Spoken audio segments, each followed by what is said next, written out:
So I'm quite excited to be given the chance to talk about something that has kind of polarized the industry, and it's a very misused and kind of misinterpreted term, which is digital transformation. Now, I'm aware that it's a risk to bring out digital transformation because it's been one of those things that has been creating a lot of tension everywhere. Digital transformation is really about the human experience.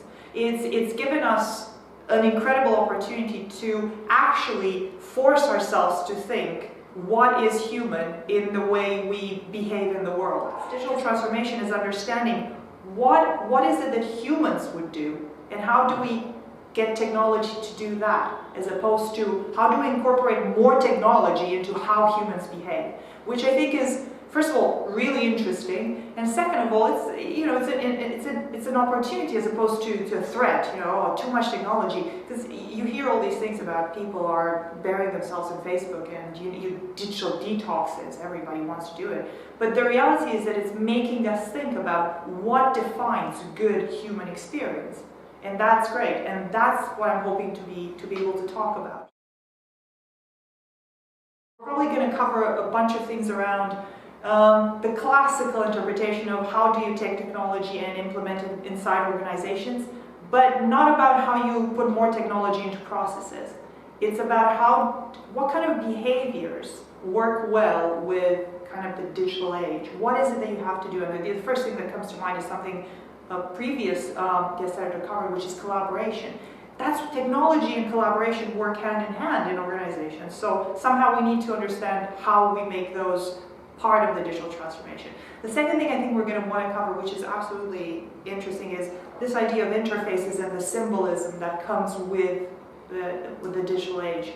Interfaces being actually what used to be the screen between technology and the human experience.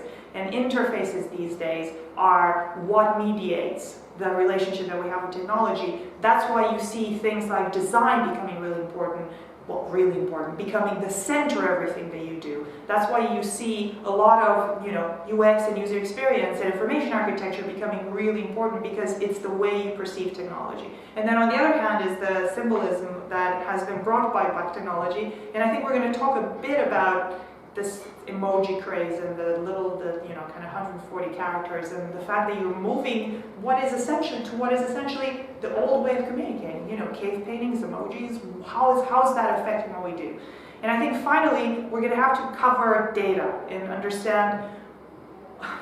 A part of digital transformation has been the fact that we're relying on data to extents which are a bit scary, and we're relying on data in the wrong way.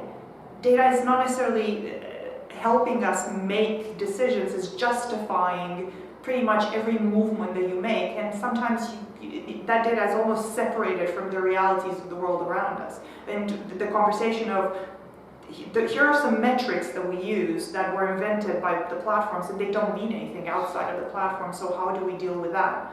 And how do we make sense of data in the context of what is human experience? Because likes and shares, I don't know if they measure reality in any way. I wonder. So these are some of the things that we're hoping to tackle. And my hope is that at the end of this, people will understand that actually digital transformation, despite this horrible, horrible name, is an incredible opportunity to look at. And maybe, here's a call to arms, let's give it a different name so that we enjoy more when we work with it. But let's not hate it and say, oh, let's not do it, because it's an interesting time. So that's what I'm going to do. I have a new answer. I used to have an old answer. A couple of weeks ago, somebody sent me a link to a YouTube video that was called the Olympic Javelin Champion YouTube Man. He became an Olympic champion by going to an internet cafe and searching on YouTube for Olympic, for like snippets of Olympic events to look at how they were training and how they were throwing, and he practiced and he became an Olympic.